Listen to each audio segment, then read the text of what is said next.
ప్రాంతం అభివృద్ధి చెందాలంటే సీనియర్ నాయకులు జీవన్ రెడ్డితో సాధ్యమని, నిజామాబాద్ పార్లమెంటు అభ్యర్థిగా జీవన్ రెడ్డిని గెలిపించుకోవాల్సిన బాధ్యత మన అందరిపై ఉందని మంత్రి శ్రీధర్బాబు పేర్కొన్నారు. జగిత్యాల జిల్లా కేంద్రంలోని 1, 2, 18, 13వ వార్డులలో ప్రభుత్వ వైపు అడ్లూరు లక్ష్మణ్ కుమార్తో కలిసి మంత్రి శ్రీధర్బాబు నిజామాబాద్ పార్లమెంటు కాంగ్రెస్ అభ్యర్థి జీవన్ రెడ్డికి మద్దతుగా ఎన్నికల ప్రచారంలో భాగంగా కార్నర్ మీటింగ్లో మాట్లాడారు. మీలో ఒక్కరిగా ఉన్న జీవన్ రెడ్డి గారు ఈ ప్రాంతవాసి, ఈ గాలి ఈ నీళ్లు పీల్చిన వ్యక్తిగా మీలో ఒకరిగా నిరంతరం మీకు సేవ చేయాలని వారి ఆలోచనకు అనుగుణంగా మీలో ఒక్కరు ఉన్న వారిని గెలిపించే కార్యక్రమం బాధ్యత తీసుకొని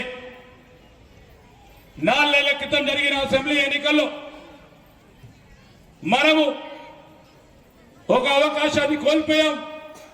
ఈ ప్రాంతానికి, ఈ ప్రాంత యువకులకి, ఈ ప్రాంత రైతు సోదరులకి, ఈ ప్రాంత కార్మికులకి ఏ విధమైన మేలు చేయాలంటే ప్రాతినిధ్యం వహించే ప్రజానాయకుడు అవసరమని తలంచి మా పెద్దలందరి ఆశీర్వాదం జీవన్ రెడ్డి గారి పైన ఉండాలని, యువకుల సహకారం జీవన్ రెడ్డి పరంగా ఉండాలని, మా అక్కలు చెల్లెలు వారితోని కలిసి నడిచి వారి సహకారం కోరడానికి మేమందరం కూడా రావటం జరిగింది.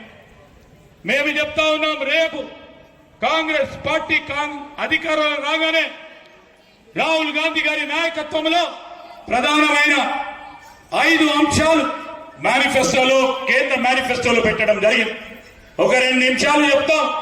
మహిళా సోదరులకు సంబంధించి రాబోయే కాలంలో రాహుల్ గాంధీ గారి ప్రధానమంత్రి అయిన తర్వాత ప్రతి మహిళా సోదరునికి ఇంటి నుంచి ఒక్కరికి ప్రతి నెల 8,500 రూపాయలు, సంవత్సరానికి 1,00,000 రూపాయలు ఇవ్వడంతో పాటు యువతకు అన్యాయం జరిగిందని, యువతకు న్యాయం చేయాలని డిగ్రీ, పీజీ, ఇంజనీరింగ్ కోర్సులు చదివి ఉద్యోగం కోసం వేచిస్తా ఉన్న యువకుడికి, ఆ సోదరునికి సంవత్సరం కాలం పాటు 1,00,000 రూపాయలు ఇచ్చి మొదటి ఉద్యోగం వచ్చే వరకు ప్రతి నెల 8,500 రూపాయలు ఇచ్చే కార్యక్రమాన్ని రాహుల్ గాంధీ గారి నేతృత్వంలో ప్రధానమంత్రి అయిన తర్వాత తీసుకునే కార్యక్రమంతో పాటు ఈరోజు బహుజనులకు సంబంధించి, బడుగు వర్గాలకు సంబంధించి సామాజిక న్యాయం చేయాలని బీసీల జనగణన మొదలు పెట్టాం.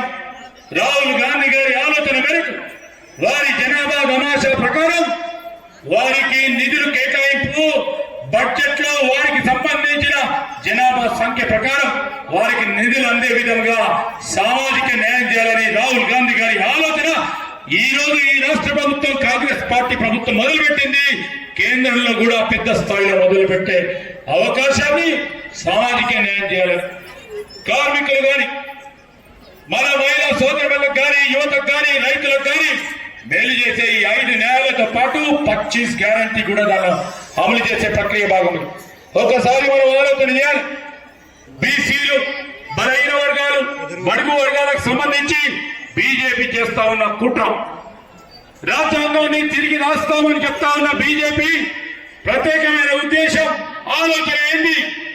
రిజర్వేషన్లు ఎత్తేయాలని ఒక ప్రక్రియ, ఒక ఆలోచన, ఒక కుట్ర జరుగుతా ఉన్న సందర్భంలో ఈ రోజు ఎన్నికలు చాలా ముఖ్యం. ఎన్నికలకు సంబంధించి వారికి 400 సీట్లు వస్తే రాజ్యాంగాన్ని తిరిగి రాస్తామని చెప్తా ఉన్నారు. ఆ చెప్తా ఉన్న సందర్భంలో వారి ఆలోచన రిజర్వేషన్లు ఎత్తేయాలని, దాన్ని ఆపు చేయాలంటే కాంగ్రెస్ పార్టీ సామాజిక న్యాయం గురించి రాజ్యాంగ స్ఫూర్తిని ముందుకు తీసుకెళ్లి డాక్టర్ బాబాసాహెబ్ అంబేద్కర్ రచించిన ఈ రాజ్యాంగాన్ని ముందుకు తీసుకెళ్లే ప్రయత్నంలో ముందుకు సాగుతారని మనవి చేస్తూ పెద్దలు జీవన్ రెడ్డి గారిని గెలిపియండి. పెద్ద మెజారిటీతో వారికి మీ విలువైన అమూల్యమైన ఓటు వేసి మీరు ఆశీర్వదించండి. ఈరోజు రాష్ట్ర ప్రభుత్వంలోనే కాదు, కేంద్ర ప్రభుత్వంలో కూడా వారికి బాధ్యతనిచ్చి ఈ ప్రాంతానికి సేవ చేయడానికి అవకాశం ఇవ్వాలని మీ అందరి కోరడానికి మేము వచ్చాం. మేము తప్పకుండా ఆశిస్తా ఉన్నాం. జగిత్యాలు అంటే జీవన్ రెడ్డి.